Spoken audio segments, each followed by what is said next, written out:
안녕하세요. 저는 국립고궁박물관 전시홍보과 학예연구사 김재은이라고 합니다.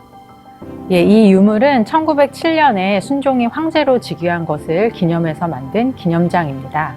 대한제국 때에는 국가적인 큰 행사가 있을 때 기념장을 만들고 행사에 참석한 사람이나 행사를 준비한 사람 등에게 나누어 주었습니다. 대한제국의 황실 인물들과 문무관원들이 예복을 갖추어 입을 때 훈장과 함께 기념장을 달고 있는 모습을 사진이나 그림을 통해서 확인할 수 있습니다. 사실 이 유물은 지름 3cm 정도로 자세히 보지 않으면 유물의 문양도 쉽게 지나치기가 쉬운데요. 이 유물에 새겨진 문양을 자세히 살펴보고 거기에 담긴 의미를 짚어보고자 이 유물을 추천하게 되었습니다. 기념장의 앞면에는 기념하고자 하는 행사나 대상을 상징하는 무늬를, 그리고 뒷면에는 기념하는 내용, 기념 날짜를 새겨넣는 것이 보통이었습니다. 순종 황제 즉위 기념장의 뒷면에는 대한제국 대황제 폐하 즉위 예식 기념장, 그리고 융희 원년 8월 27일이라고 쓴 것을 확인할 수 있습니다. 황제 즉위 예식을 기념하는 기념장임을 분명히 알 수 있는 것이죠. 또 융희는 순종의 연호입니다. 그래서 융희 원년은 순종이 즉위한 1907년을 의미합니다.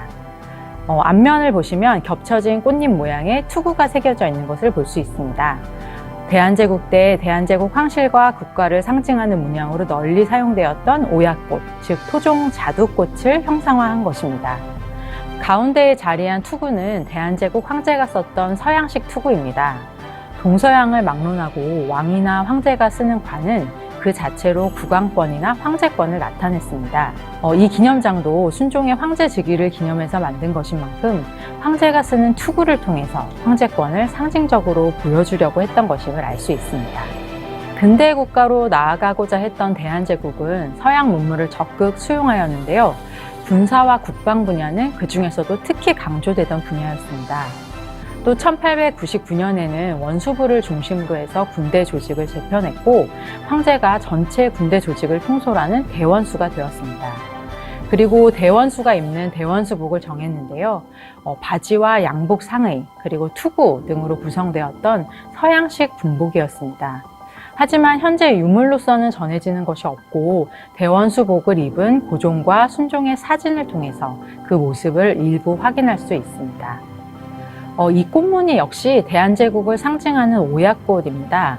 황제의 서양식 군복은 전체적인 구성과 형태는 서양식 군복을 따랐지만 오약꽃처럼 대한제국의 정체성을 드러내는 요소와 문양 등을 가미하고 또 서양의 제도와 조선의 전통을 절충하는 그런 특성을 보였습니다.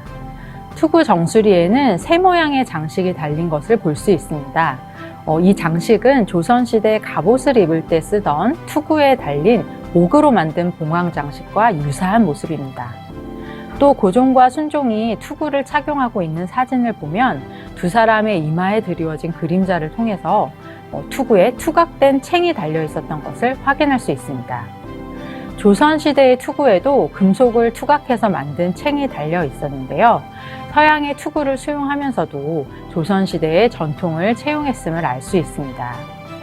대한제국 황제 투구의 갖춤새를 통해서 서양의 제도와 전통적 요소를 절충해서 근대 국가로 나아가고자 했던 대한제국의 지향을 엿볼 수 있습니다.